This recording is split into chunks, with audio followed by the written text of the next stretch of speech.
Alam mo na ba ang balita? Hindi inaasahan ng marami. Pero tila si Julia Montes na mismo ang nagbunyag ng totoong ugali ni Coco Martin at hindi ito ang inaasahan ng ilan. Sa isang panayam, inamin ni Julia na wala siyang balak pasukin ang mundo ng pagpoproduce tulad ng partner niyang si Coco. Pero ang mas nakatawag pansin ay kung paano niya inilarawan si Coco pagdating sa trabaho at pagmamahal.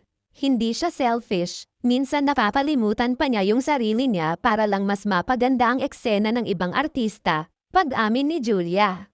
Isang revolusyon na tiyak na magpakuryente sa fans ng FPJ's Batang Quiapo dahil ayon pa kay Julia, si Coco raw ay hindi lang basta bida, kundi isa ring mapagmalasakit na producer at direktor. Hindi raw ito iyong tipikal na artistang inuuna ang sariling spotlight at dito na nga raw siya, napapa-proud bilang partner nito.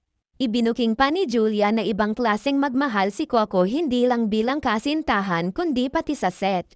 Hindi raw madamo si Coco sa talento, at kahit mahirap ang ginagampanan nito, hindi raw madamat si Coco sa talento, at kahit mahirap ang ginagampanan nito bilang producer at direktor.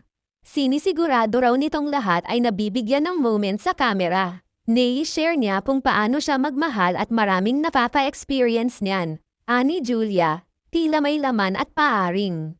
Habang hindi binanggit ni Julia ang pangalan ng ibang makasariling bida, hindi may iwasang isipin ng ilan kung may pinaparinggan ba ito sa industriya.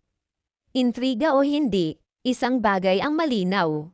Si Coco Martin, ayon kay Julia, ay hindi lang leading man on screen, kundi pati sa totoong buhay. Sa kabilang banda, mas lalong naging mainit ang usap-usapan ng matanong si Julia kung mapapasama niya si Coco sa isa sa dalawa niyang upcoming films under Spar Cinema at Cornerstone Studios. Malay niyo, sagot niya sabay tawa, isang linya na tila punong-puno ng paaring, o baka teaser lang talaga. Ang mas intriguing, isa raw sa pelikula ay dream project ni Julia, at ang isa ay surprise role na hindi pa pwedeng i-reveal. Mapapatrabaho ko mga premyadong aktor at hindi ko inakalang mangyayari ito sa edad kong ito, dagdag pa niya. Hindi lang sa camera abala ang aktres.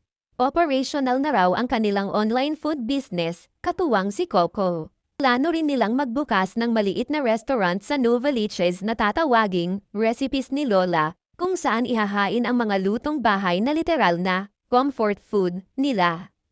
Gusto naming ma-share sa tao yung kinakain namin gabi-gabi. Part of our lives through food, sabi ni Julia. Ngunit hindi lahat ng negosyo ay shared. Hindi raw siya kasali sa dishwashing business ni Coco, na pagmamay-ari ng pamilya nito. Support lang ako. Ang ganda ng vision nila, bagay sa kanila, dagdag ng aktres. Bukod pa rito, may upcoming vitamins, supplements business din si Julia kasama ang kanyang handler. Patunay na pinaghahandaan na nila ni Coco ang life beyond showbiz.